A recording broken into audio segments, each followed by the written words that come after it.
ಬಂಧುಗಳೇ, ವಿಡಿಯೋವನ್ನ ಶುರು ಮಾಡೋದಕ್ಕೂ ಮುನ್ನ ನೀವೇನಾದರೂ ಕೋಡಿಮಠದ ಶ್ರೀಗಳು ನುಡಿಯುವಂತಹ ಭವಿಷ್ಯವನ್ನ ನಂಬೋರಾಗಿದ್ರೆ ಎಸ್ ಅಂತ ಕಮೆಂಟ್ ಮಾಡಿ. ಕೋಡಿಮಠದ ಶ್ರೀಗಳು ನುಡಿಯುವಂತಹ ಭವಿಷ್ಯಗಳು ನಿಜವಾಗಿಲ್ಲ ಅಂತ ಅನ್ನೋರಾದ್ರೆ ನೋ ಅಂತ ಕಮೆಂಟ್ ಮಾಡಿ. ಬನ್ನಿ ವಿಡಿಯೋವನ್ನ ಶುರು ಮಾಡೋಣ.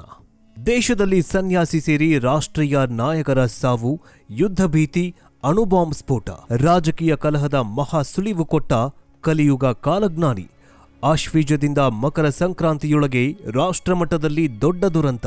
ಕೋಡಿಮಠದ ಶ್ರೀಗಳು ನುಡಿದ ಭವಿಷ್ಯದಿಂದ ಪ್ರಧಾನಿ ಮೋದಿಗೆ ನಡುಕ ಶುರುವಾಗಿದ್ಯಾಕೆ? ಬನ್ನಿ ಈ ವಿಡಿಯೋದಲ್ಲಿ ಕೋಡಿಮಠದ ಶ್ರೀಗಳು ನುಡಿದಂತಹ ಭವಿಷ್ಯ ನಿಜವಾಯ್ತಾ? ಜೊತೆಗೆ ಒಬ್ಬ ಮಹಿಳಾ ಪ್ರಧಾನಿಯಾಗ್ತಾಳೆ ಎನ್ನುವಂತಹ ಸುಳಿವು ನೀಡಿದ್ರ ಕೋಡಿಮಠದ ಶ್ರೀಗಳು. ಅಷ್ಟಕ್ಕೂ ಅಭಿಮನ್ಯುವಿನ ಹೆಂಡತಿ ಸಂಸತ್ತನ್ನ ಪ್ರವೇಶ ಮಾಡ್ತಾಳೆ ಅಂತ ಅಂದಿದ್ಯಾದ್ರೂ ಯಾಕೆ? ಅದರ ಬಗ್ಗೆ ಎಕ್ಸ್ಪ್ಲೇನ್ ಮಾಡ್ತೀವಿ ತುಂಬಾ ಸರಳ ಭಾಷೆಯಲ್ಲಿ. ಬನ್ನಿ ವಿಡಿಯೋವನ್ನ ಶುರು ಮಾಡೋಣ. ಜಗತ್ತಿನ ಭೂಪಟದಲ್ಲಿ ಒಂದು ದೇಶ ಸಂಪೂರ್ಣವಾಗಿ ಅಳಿಸಿ ಹೋಗುತ್ತೆ. ಅರಸನ ವಿರುದ್ಧ ದಂಗೆ ಏಳುವ ಲಕ್ಷಣವಿದೆ. ಗ್ರಾಮೀಣ ಪ್ರದೇಶಗಳಲ್ಲಿ ತಲ್ಲಣ ಉಂಟಾಗಲಿದೆ. ಹೌದು, ಕಲಿಯುಗ ಕಾಲಜ್ಞಾನಿ ಕೋಡಿಮಠದ ಶ್ರೀಗಳು ಈ ಬೆಚ್ಚಿ ಬೀಳಿಸೋ ಸರ್ವನಾಶದ ಭವಿಷ್ಯವನ್ನ ನುಡಿದು ಇಲ್ಲಿಗೆ 1.5 ವರ್ಷವೇ ಆಗಿದೆ. ಅಚ್ಚರಿ ಎಂಬಂತೆ 2020 ಏಪ್ರಿಲ್ 7ನೇ ತಾರೀಕು ಕೋಡಿ ಶ್ರೀಗಳು ನುಡಿದಿದ್ದ ಈ ಭವಿಷ್ಯ ಸತ್ಯವಾಗಿತ್ತು. ಇಂತಹ ಮಹಾಕಾಲಜ್ಞಾನಿಗಳು ಮತ್ತೊಮ್ಮೆ ಭವಿಷ್ಯವನ್ನ ನುಡಿದಿದ್ದು ರಾಜ್ಯ, ರಾಜಕೀಯ, ದೇಶ, ವಿದೇಶ, ಮನುಕುಲದ ಉಳಿವು ಅಳಿವಿನ ಬಗ್ಗೆ ಸ್ಫೋಟಕ ರಹಸ್ಯಗಳನ್ನ ಹೊರಗೆಳೆದಿದ್ದಾರೆ. ಹಾಗಾದ್ರೆ ಸರ್ವನಾಶದ ಭವಿಷ್ಯ 3.0ನಲ್ಲಿ ಕಲಿಯುಗ ಕಾಲಜ್ಞಾನಿ ನುಡಿದಿರೋ ಬೆಚ್ಚಿ ಬೀಳಿಸೋ ಭವಿಷ್ಯದಲ್ಲಿ ಏನಿದೆ ಬನ್ನಿ ಹೇಳ್ತೀವಿ. ಮಹಾಭಾರತದಲ್ಲಿ ಅಭಿಮನ್ಯುವಿನ ಬಿಲ್ಲಿನ ದಾರ ಕರ್ಣನಿಂದ ಕಟ್ ಮಾಡಿಸಿದ್ರು. ಈಗ ಅಭಿಮನ್ಯುವಿನ ಹೆಂಡತಿ ಸಂಸತ್ ಪ್ರವೇಶ ಮಾಡ್ತಾಳೆ. ಆದ್ರೆ ದುರ್ಯೋಧನನ ತೊಡೆ ಒಡೆಸಿದ ಕೃಷ್ಣ ಈಗಿಲ್ಲ. ಹಾಗಾಗಿ ದುರ್ಯೋಧನ ಗೆಲ್ತಾನೆ. ಇದು ರಾಷ್ಟ್ರ ರಾಜಕಾರಣದ ಬಗ್ಗೆ ಹಾಸನದ ಕೋಡಿಮಠದ ಶ್ರೀಗಳು ನುಡಿದಿರುವಂತಹ ಬೆಚ್ಚಿ ಬೀಳಿಸೋ ಭವಿಷ್ಯ. ಎಂದಿನಂತೆ ಒಗಟಾಗಿಯೇ ಭವಿಷ್ಯ ನುಡಿದಿರುವಂತಹ ಇವರು ಅಶುಭವೊಂದರ ಮುನ್ಸೂಚನೆಯನ್ನ ನೀಡಿದ್ದಾರೆ. ಅತಂತ್ರದಲ್ಲೇ ರಾಷ್ಟ್ರದಲ್ಲಿ ಅಧಿಕಾರಕ್ಕಾಗಿ ಕೂಡಿದ್ದಾರೆ. ಇನ್ನು ಅಂಗಡಿ ಓಪನ್ ಆಗಿಲ್ಲ, ವ್ಯಾಪಾರ ಶುರುವಾಗ್ಲಿ, ಆ ಬಳಿಕ ರಾಷ್ಟ್ರ ರಾಜಕಾರಣದ ಭವಿಷ್ಯವನ್ನ ಹೇಳ್ತೀನಿ. ಇದೆಲ್ಲದರ ಬಗ್ಗೆ ಸಮಗ್ರವಾಗಿ ಶ್ರಾವಣದಲ್ಲಿ ಹೇಳ್ತೀನಿ. ಅಶುಭ ಈಗಲೇ ನುಡಿಬಾರ್ದು, ಶುಭವೋ ಅಶುಭವೋ ಅಂತ ಶ್ರಾವಣದಲ್ಲಿ ಹೇಳುವೆಯಂತ ಕೋಡಿಮಠದ ಶ್ರೀಗಳು ಭವಿಷ್ಯವನ್ನ ನುಡಿದಿದ್ದಾರೆ. ಈಗಾಗಲೇ ಹೇಳಿದಂತೆ ನರೇಂದ್ರ ಮೋದಿಯವರು 3ನೇ ಅವಧಿಯ ಸರ್ಕಾರದ ಬಗ್ಗೆ ಅನೇಕ ಕುತೂಹಲದ ಪ್ರಶ್ನೆಗಳು ಹುಟ್ಟಿಹಾಕಿಕೊಂಡಿವೆ. ಅಭಿಮನ್ಯುವಿನ ಹೆಂಡತಿ ಯಾರು, ದುರ್ಯೋಧನ ಯಾರು ಎಂಬ ಬಗ್ಗೆ ಕುತೂಹಲ ಗರಿಗೆರೆದರಿದೆ. ಇದರೊಂದಿಗೆ ಜಗತ್ತಿನಲ್ಲಿ 2-3 ಪ್ರಧಾನಿಗಳ ಸಾವಾಗಲಿದೆ. ದೊಡ್ಡವರಿಗೆ ನೋವು, ತಾಪ, ದುಃಖ ಅಂತ ಹೇಳಲಾಗಿದೆ. ಕರೆಯದೆ ಬರುವವನು ಕೋಪ, ಬರೆಯದೆ ಓದುವವನು ಕಣ್ಣು, ಬರಗಾಲದಲ್ಲಿ ನಡೆಯುವವನು ಮನಸ್ಸು. ಈ 3 ನಿಯಂತ್ರಣದಲ್ಲಿ ಇರಬೇಕು. ಆದ್ರೆ ದುಡ್ಡು, ಅಧಿಕಾರ ಮುಖ್ಯ ಅಂತ ಹೊರಟಿದ್ದಾರೆ. ಅಧಂಪತನಕ್ಕೆ ಇವೆಲ್ಲವೂ ಕಾರಣ ಅಂತ ಕೋಡಿಮಠದ ಶ್ರೀಗಳು ಭವಿಷ್ಯವನ್ನ ನುಡಿದಿದ್ದಾರೆ.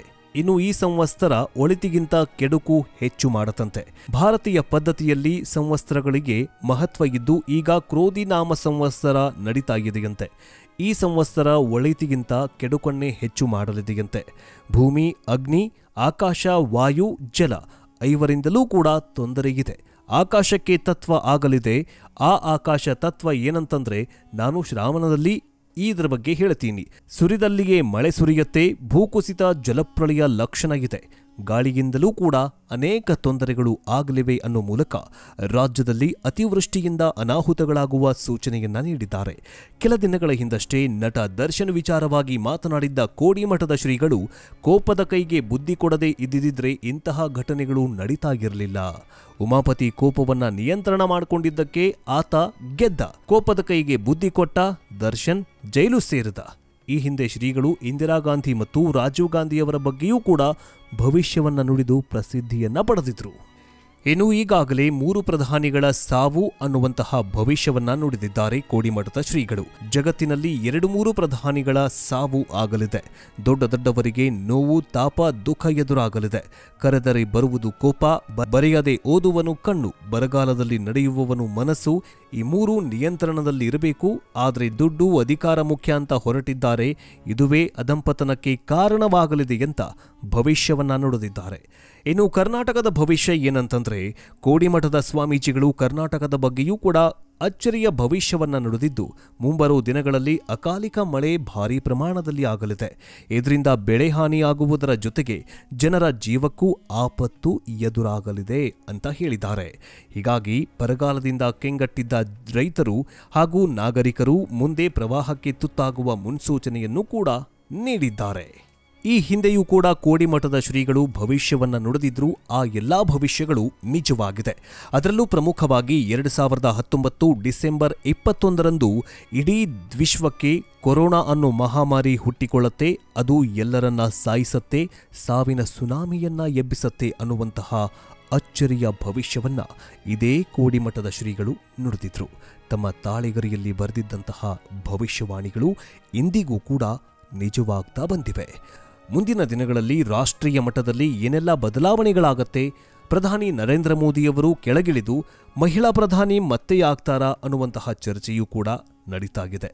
ಮುಂದಿನ ದಿನಗಳಲ್ಲಿ ಏನೆಲ್ಲ ಆಗತ್ತೆ ಅನ್ನೋದನ್ನ ಕಾದ್ ನೋಡಬೇಕು. ಇದನ್ನ ನಂಬೋರೂ ಇದ್ದಾರೆ, ಇದನ್ನ ನಂಬದೇ ಇದ್ದವರು ಕೂಡ ಇದ್ದಾರೆ. ಇದು ಅವರವರ ವಿವೇಚನೆಗೆ ಬಿಟ್ಟದ್ದ ಸುದ್ದಿ. ಇಂತಹ ಕೋಡಿಮಠದ ಶ್ರೀಗಳು ನುಡಿದಂತಹ ಅನೇಕ ಭವಿಷ್ಯವಾಣಿಗಳ ಬಗ್ಗೆ ನಾವು ಕೆಲವೊಂದಿಷ್ಟು ವಿಡಿಯೋಗಳನ್ನ ಮಾಡಿದ್ದೀವಿ. ಅವುಗಳನ್ನು ನೋಡಿ ನಮ್ಮ ಯೂಟ್ಯೂಬ್ ಚಾನಲ್ ಅಲ್ಲಿ ಇದೆ. ಕಮೆಂಟ್ ಮೂಲಕ ತಿಳಿಸಿ ಹೇಗನಿಸ್ತು ಈ ವಿಡಿಯೋ ಅಂತ. ಮುಂದಿನ ವಿಡಿಯೋದಲ್ಲಿ ಸಿಗೋಣ. ಜೈ ಹಿಂದ್, ಜೈ ಕರ್ನಾಟಕ. ಎಲ್ಲರಿಗೂ ಶರಣು ಶರಣಾರ್ಥಿ.